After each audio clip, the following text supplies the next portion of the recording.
Pneumonia by Colleen and Rory.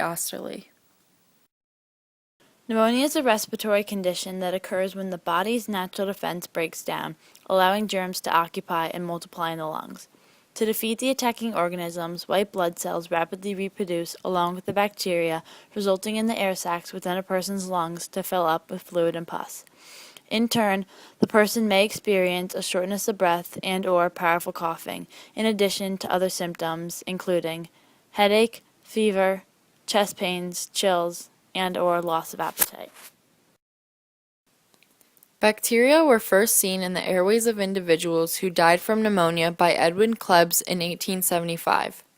Initial work performed by Carl Friedlander and Albert Frankel in 1882 and 1884 identified two common bacterial causes, the main one being Streptococcus pneumonia, also known as Streptococcus pneumococcus. Several tools were used in order to identify the bacteria, but one of the most important was the Gram stain, a fundamental laboratory test still used today to identify and categorize bacteria. Later work, continued by Christian Gram in 1884, not only identified the bacteria, but also differentiated between the various types, later proving that pneumonia could be caused by more than one microorganism. Beating out tuberculosis in 1918, one of the most common illnesses of its time, pneumonia quickly rose to the top of the leading causes of death. However, following shortly behind were several key developments improving the outcome for those who had it. With the introduction of antibiotics and other techniques, death from pneumonia dropped quickly in the developed world. Even with these improvements, though, pneumonia is still the leading cause of deaths in children worldwide, estimated at about 1.2 million under the age of 5 every year. A lot of adults are affected today as well. Their chances could increase due to smoking, lung disease, poor immune system, recent surgery, or other serious illnesses. In addition to these risk factors, certain places around the world are more inclined to get this illness. For example, families and children in third world countries such as South Asia and Sub-Saharan Africa are more susceptible to pneumonia due to the lack of knowledge and proper sanitation. There are several ways pneumonia is transmitted. One is through inhaling bacteria already in the nose or throat.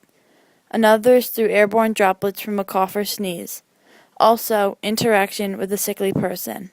Then, after reaching the body, the bacteria continues to spread. There are also several ways it can be treated.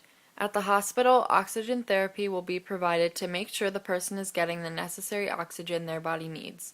Also, fluids and antibiotics will be pumped into the veins in order to maintain health and hydration.